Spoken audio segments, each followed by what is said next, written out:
Yeah.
Him play for play for play. And if memory serves, the Raiders haven't, if I'm right about this, they haven't made the playoffs since the Super Bowl in 02. Yeah, season, right? That's the last time they made it. Winning season. And that was a disaster.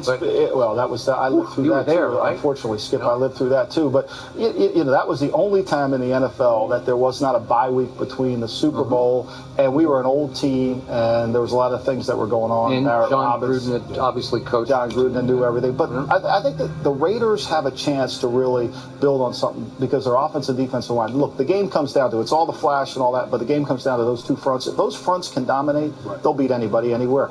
And the best part about it is you are what you are on the road. How you play on the road, to me, signifies how good of a football team you are.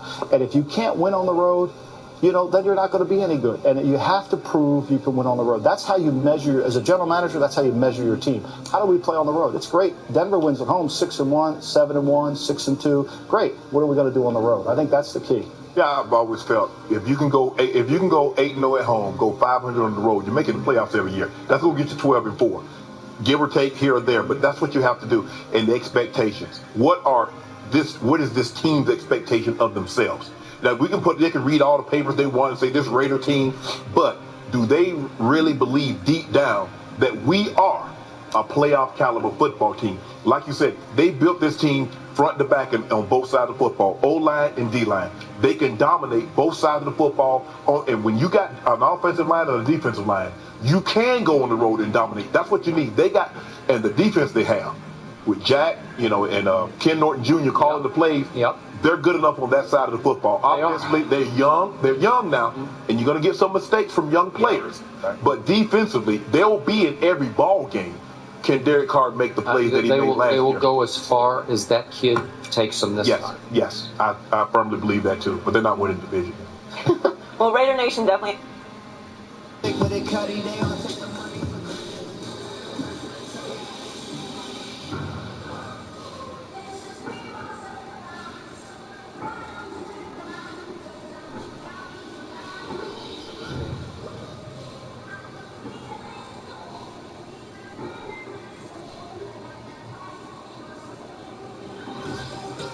Welcome to 2KU.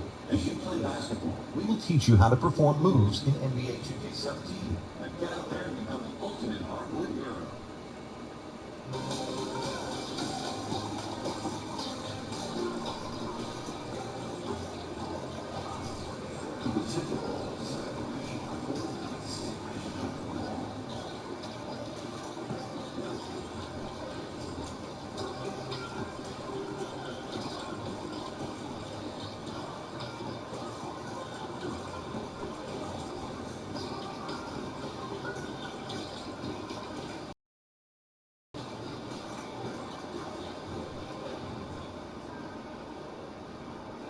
This ability icon indicates that the player has a generally high overall rating.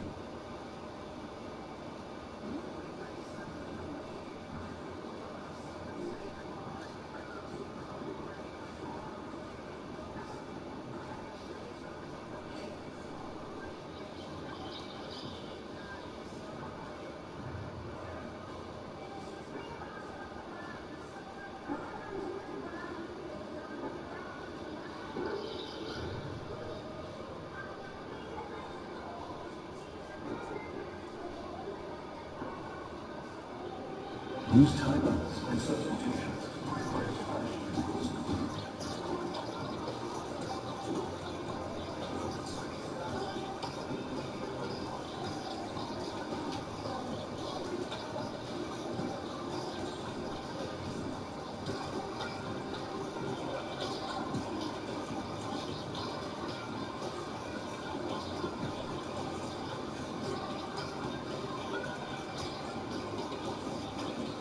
This ability icon indicates the player is known for his dunking ability.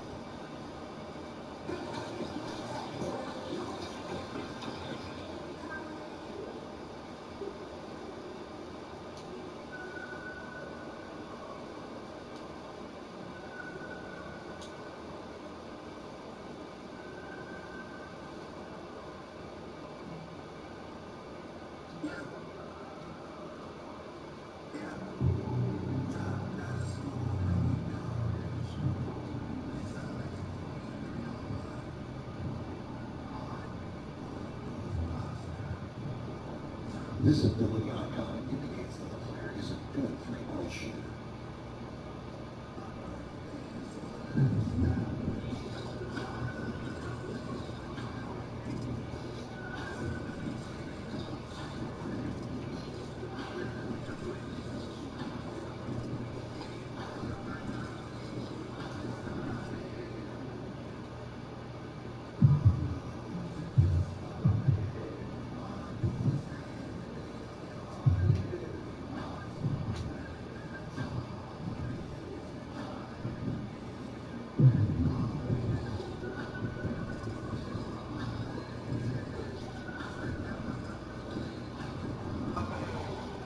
And Gronkowski was on Jim Baden's mind.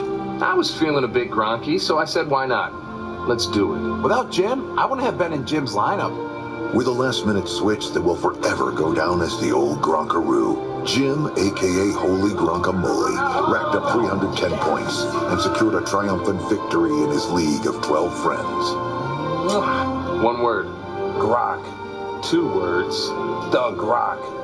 Where was this film crew when I won the week before, huh? Make your moment with 1 week fantasy football at DraftKings. Create a private league and play against your friends, or pick a public contest and play for weekly prizes. Then draft your team to win. Just for the record, I crushed him the next week. Play in the free $100,000 contest week. Is it cool if I change into a tank top? Back down.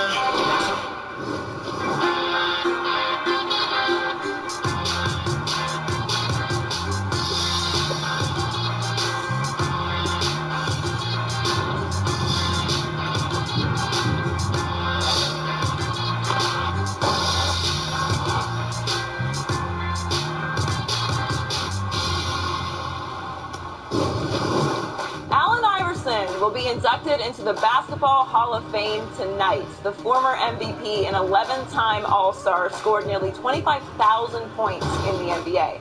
Shannon, how should AI be remembered? He should be remembered favorably. If you look at little men, and I'm talking about 6'1" and under, Isaiah Thomas, Nate Tiny Archibald, John Stockton, Allen Iverson. That's my cluster. All those guys were special.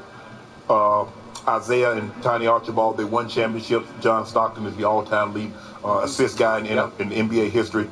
Iverson, we know what he did. All 4-time scoring champ, MVP. If you look at the culture of the NBA, every guy that you see wearing an elbow sleeve is because of Allen Iverson. He was the first guy to have the cornrows, the big chain, the Timberland boots, the baggy jeans.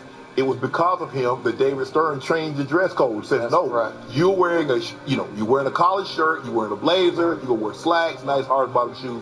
No more coming to the game like this. No one played harder.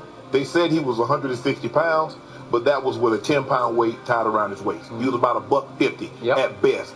But you knew when he came to play, he was gonna give you all 6 foot, 150 pounds, and he was gonna give it to you. We know him most about the soundbite, practice. Not a game, practice.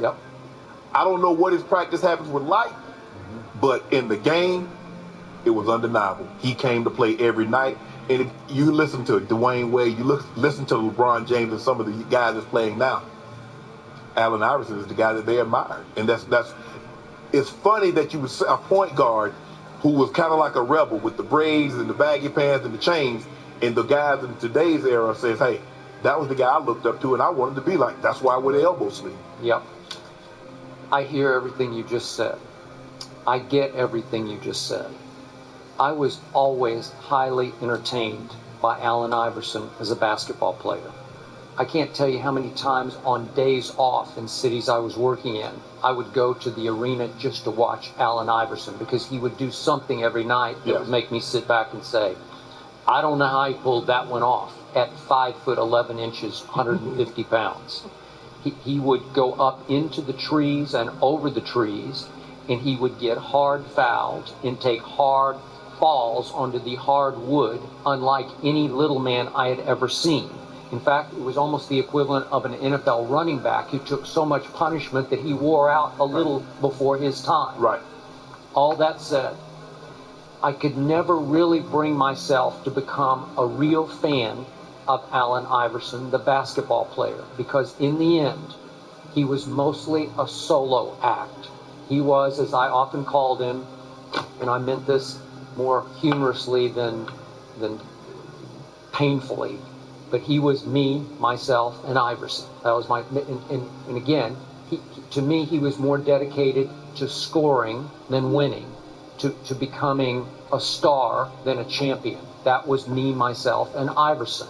And again, as much as I respected the guts and the heart and the toughness you just talked about, in the end, I liked what he said yesterday. He said, I thank all my teammates for all the sacrifices they made so that I could be in this Hall of Fame.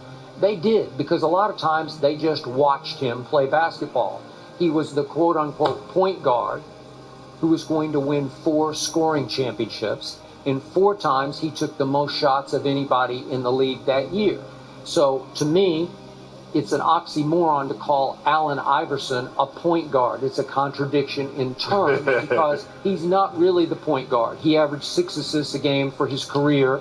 He had 1-8. Wait, but I'm a kid now.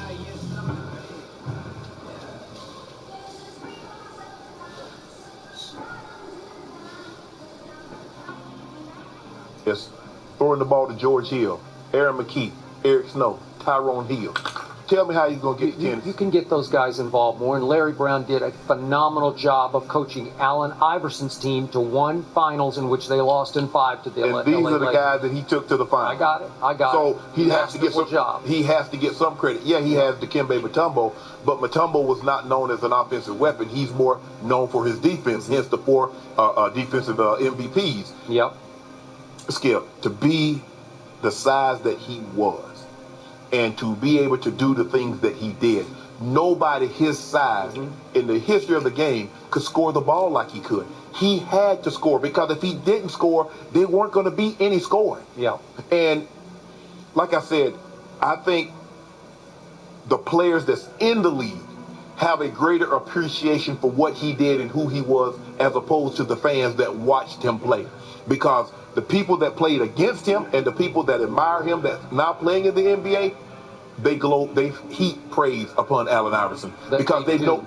In fact, I've heard some grace. I'm not going to name them because these were sort of off the record comments, but they put him in the Michael Jordan category. He was. I think LeBron James says he is our Michael Jordan. Right.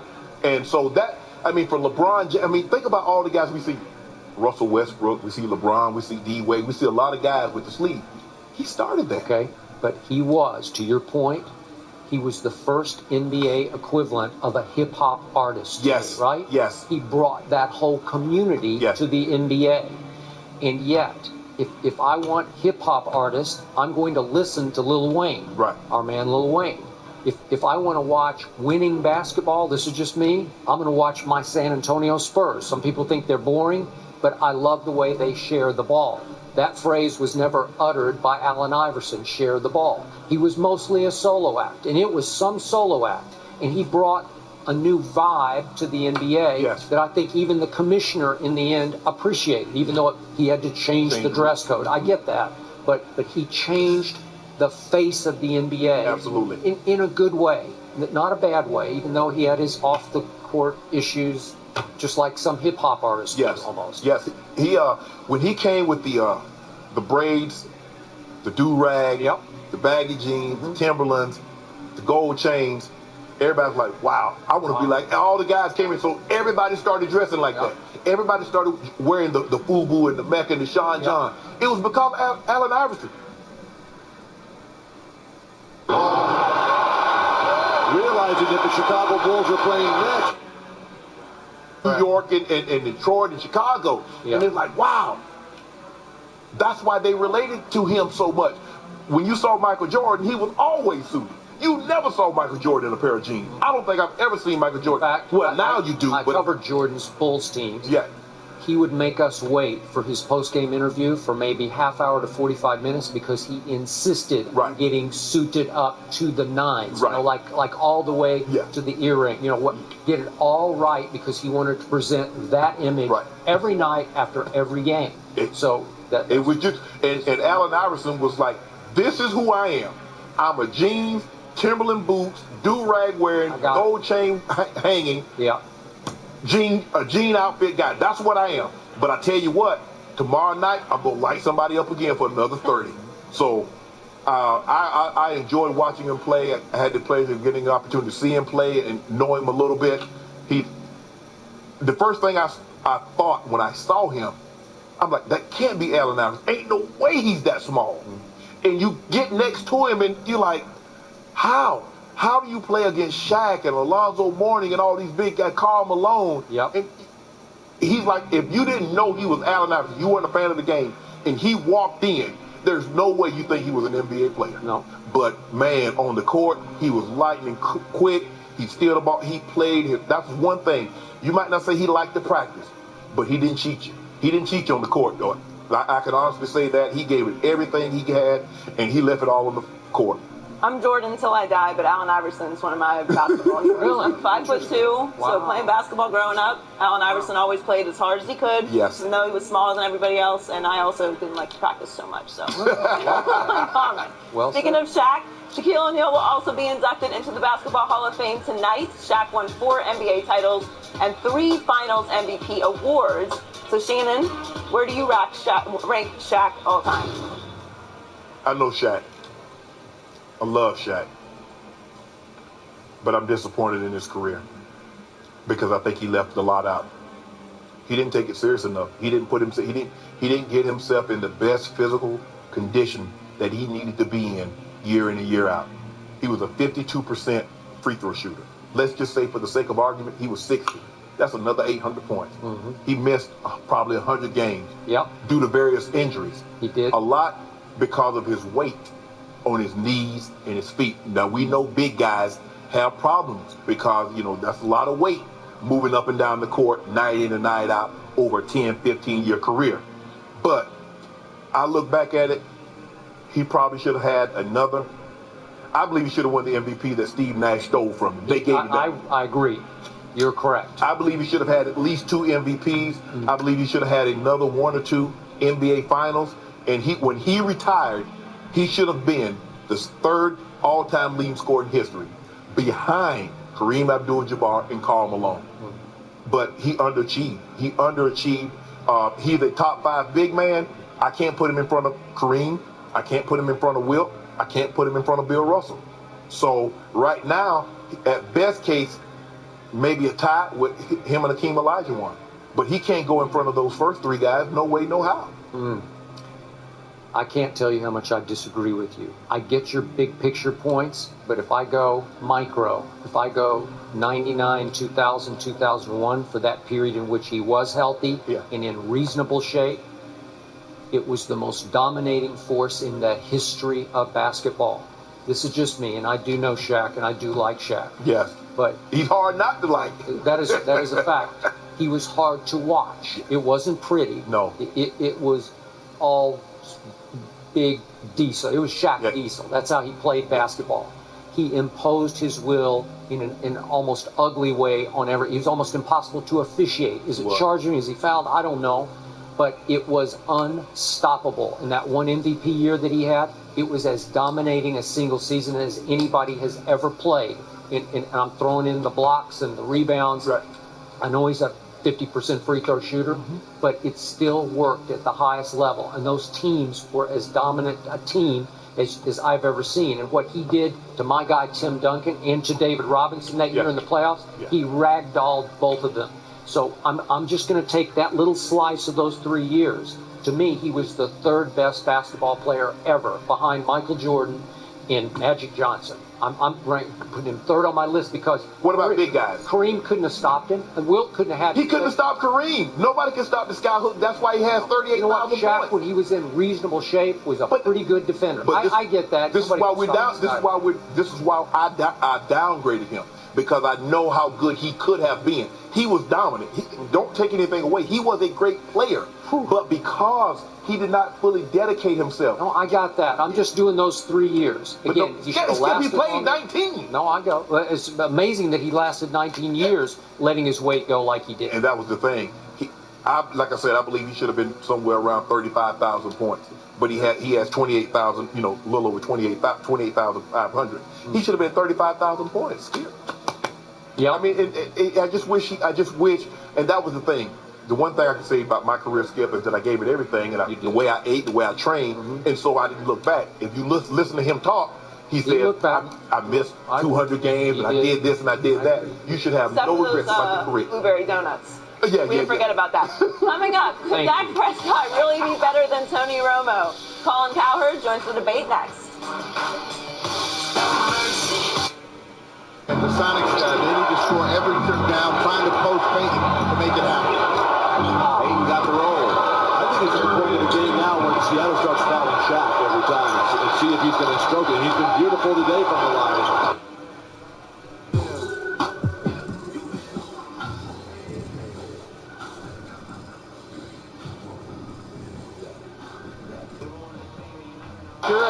Trying to defend Shaq, it has been a nightmare game.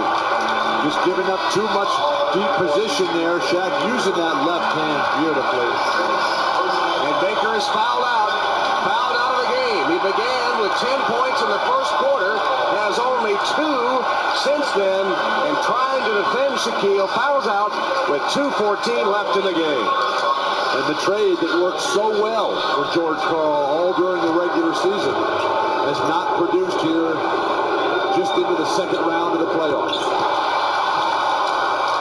Shaq with 39 27 points, 8 rebounds, 7 assists, and 5 block shots. He's hit 7 of his 10 free throws.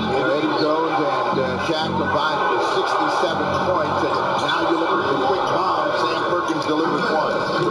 2 minutes left in the game. 106-98 Los Angeles. If you're the Lakers, you're playing possession basketball from this point on. Use as much time, then you're going to drop it inside the Shaq, have somebody catch you the basket, get to the free throw line. Perkins defending Shaq. Double team from Payton. Eddie Jones. He used the entire shot clock that time, and Corey Blunt gets it back.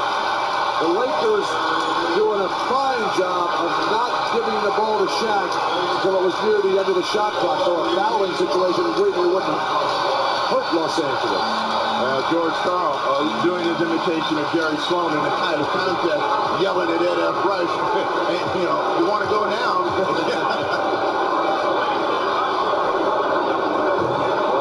Missing the first free throw. Payton committed a foul. Blunt has 6 points and 5 boards. It really looks like what the Sonics need, though, is much more of a physical presence inside. Someone who's going to get nasty, to get dirty. Come on, get real. I mean, you are talking about a team that has been small. They have no answer for O'Neal. So who's going to do it? Somebody better. It's running out of time. No one has yet. 13 of 24. Shaquille has hit 7 of 10. And he's had a big afternoon, but part of the problem is they let him get too deep. And when they fouled him, he's been able to complete the play. A turnover against the Sonics. No, he's going to call the ball off the bottom of the board, Steve. When the pass was chipped defensively and hit the bottom of the board. Now they're going to...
And basically, both teams have to win. Well, I think Del Harris feels he's won it. That's why those guys are out there. I don't think this game is over. They can't make free throws. The other team can't score. Perkins after the Shrimp missed tap. And Shrimp with a baseline jam. Gary Payton not out there. It's Greg Anthony who fouls Eddie Jones. You got to have the clock stop. The other team's got to miss their free throws. You got to come back and you got to score. There aren't enough mistakes. Didn't you hear Tom say a mistake-free second half? So you take your best player out and risk everything with just a 10-point lead and only a minute to go? Why is Gary Payton out? Maybe he couldn't take it anymore. Why is Gary Payton out? I'm not sure of that either. I think this game is far from being over. This game is over. 32 for Eddie Jones. He and Shaq have had tremendous games. 32 Jones, 39 Shaq. Horry with the great defense once again. The presence of mind to just throw it off the leg of Jerome Kersey. I think that this is the most frustrating position to be in if you're the Sonics. You know, you played a heck of a ball game. It hasn't been enough. You're trying to do something to make it happen at the end of the ball game, come up with some sort of heroic effort. 15 on the shot clock, 19 in the game.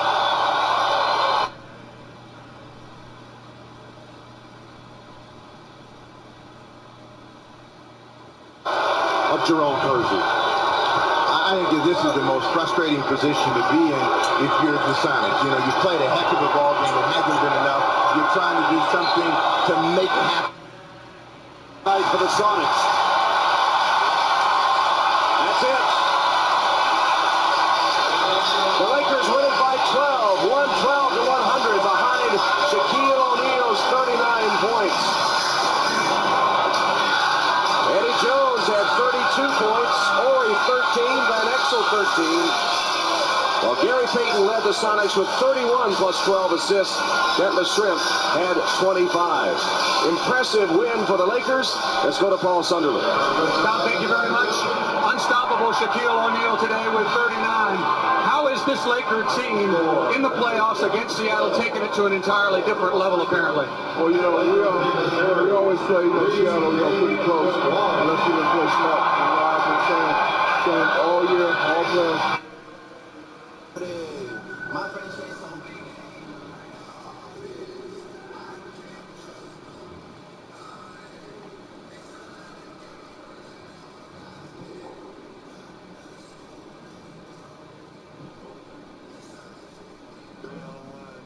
Adjustment in return. Do you think you've seen the best from Seattle, and what do you anticipate when you go back up there Tuesday? Well, you know, we just did what we were supposed to do and just, win some home games. Now we want to try to go up there and end it. And I want to say happy Mother's Day to all the beautiful mothers watching. Well, one of the big answers that they do not have, or questions I should say they cannot answer, is your offense, but also you seem to have an answer for Vin Baker. You fouled him out today, and you had a huge game. Well, he's a great player, so, I'm just trying to push him out, just trying to, stay in front of him. When he shoots, I just want to contest your shot. All right, Shaq, congratulations. Best of luck next week up in Seattle. Let's go back to the table. Happy Mother's Day. Happy Mother's Day indeed, as the Lakers are now one win away from advancing to the Western Conference Finals, leading Seattle 3 games to 1. For Bill Walton, Steve Jones, and Paul Sunderland, Tom Hammond saying so long from Los Angeles. Now to our NBA Showtime studio. Let's rejoin Hannah Storr.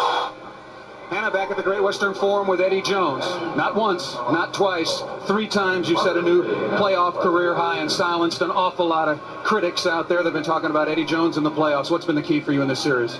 Just being aggressive. The guys are getting me the ball, wide open. They're just looking for me, and I'm just being aggressive, attacking the basket. In the playoffs, everything changes every game. You're up 3-1, but this series isn't over yet, is it? Definitely not, man. That's a great basketball team in Seattle. They're a veteran ball club. They're going to fight back, and we're going to have to go out and get that aggressiveness they're going to come out with, and we have to come out with intensified.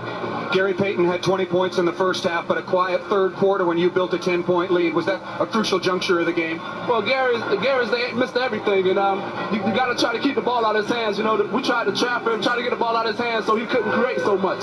You tweaked your ankle. That seemed fine, but got word that your Achilles was really bothering you. What do you think its condition will be by Tuesday?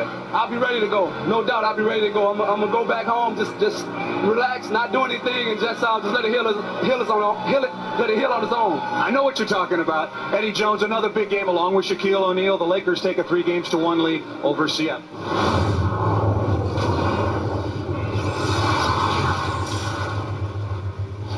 Yao Ming doesn't jump center. He's 7'6". The players did it on their own about 4 or 5 games ago. Rudy T looked out and he was surprised to see Eddie Griffin with the long arms going up to jump center. The story I got was that they don't feel that the referees throw the ball high enough for Yao Ming.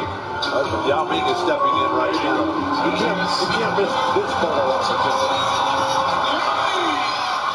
And hundreds of flash bulbs, amateur and professional, go off. 22 national riders, 8 international riders. They're watching live in Shanghai at 10:30 in the morning as O'Neal goes right at Ming.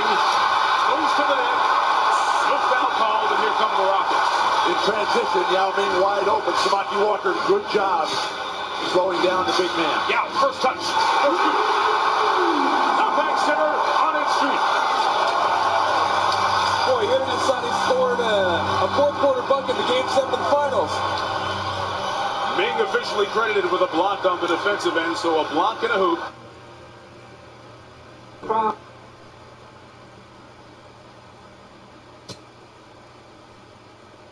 In the booth, and the conclusion was that there was no indication of signs of concussion. So everybody talked amongst one another, but nobody talked to Cam.